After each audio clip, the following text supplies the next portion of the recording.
ចាប់ពីថ្ងៃទី13ដល់ថ្ងៃទី28ខែកុម្ភៈឆ្នាំ2026សមត្ថកិច្ចកម្ពុជាបង្ក្រាបបានចំនួន21លើកដែលរួមមានជនសង្ស័យពាក់ព័ន្ធនឹងអំពើឆបោកតាមប្រព័ន្ធអនឡាញសរុបចំនួន419នាក់និងមាន12សញ្ជាតិក្នុងចំណោមជនសង្ស័យទាំងជាង400នាក់នេះមានជនជាតិចិនចំនួន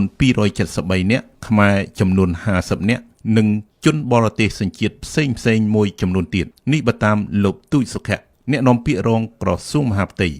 នៅក្នុងប្រតិបត្តិការប្រយុទ្ធប្រឆាំងនឹងឧក្រិដ្ឋកម្មតាមអនឡាញរយៈពេល2សប្តាហ៍នៅក្នុងខែកុម្ភៈកន្លងទៅសមត្ថកិច្ចរាជធានីភ្នំពេញបានរកឃើញជនសង្ស័យច្រើនជាងគេរហូតដល់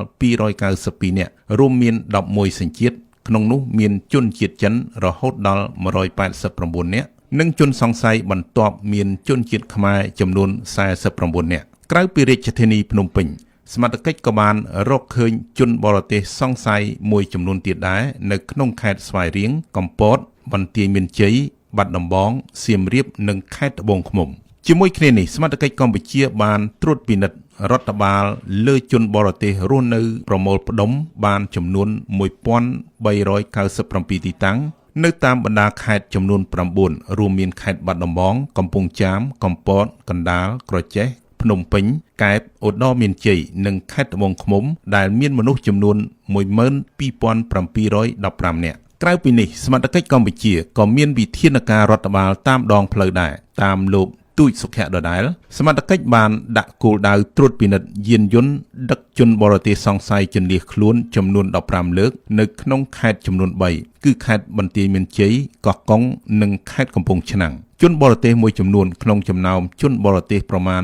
700នាក់ដែលបានត្រួតពិនិត្យតាមដងផ្លូវត្រូវសមត្ថកិច្ចឃាត់ខ្លួនសូមរំលឹកថាក្នុងរយៈពេលជាង8ខែកន្លងទៅអាជ្ញាធរកម្ពុជាបានអះអាងពីការបំបែកសម្បុកឧក្រិដ្ឋជននៃអំពើឆបោកតាមអនឡាញក្នុងរាជធានីខេត្តនិងជួយសង្គ្រោះជនរងគ្រោះជាច្រើនអ្នកមាន26សញ្ជាតិដែលបានចាញ់បោកមេខ្លោងឧក្រិដ្ឋកម្មឆបោកតាមអនឡាញទីតាំងពាក់ព័ន្ធនឹងឧក្រិដ្ឋកម្មឆបោកនៅក្នុងរាជធានីខេត្តសរុបចំនួនជាង200កន្លែងរួមទាំងកាស៊ីណូផងត្រូវបានបង្ក្រាបបិទគប់លែងឲ្យមានសកម្មភាពចំណែកមេខ្លោងឧក្រិដ្ឋកម្មនិងបពពួកចំនួនជាង500នាក់ត្រូវបានតុលាការកម្ពុជាចាត់វិធានការតាមផ្លូវច្បាប់បើតាមអគ្គនាយកដ្ឋានអន្តោប្រវេសន៍ក្រសួងមហាផ្ទៃការបិទគប់ទីតាំងក្នុងរាជធានីខេត្តដែលក្រុមឧក្រិដ្ឋជនធ្លាប់បានប្រើប្រាស់សម្រាប់ប្រព្រឹត្តអំពើឧក្រិដ្ឋនេះបានជំរុញឲ្យជនបរទេសចំនួនជាង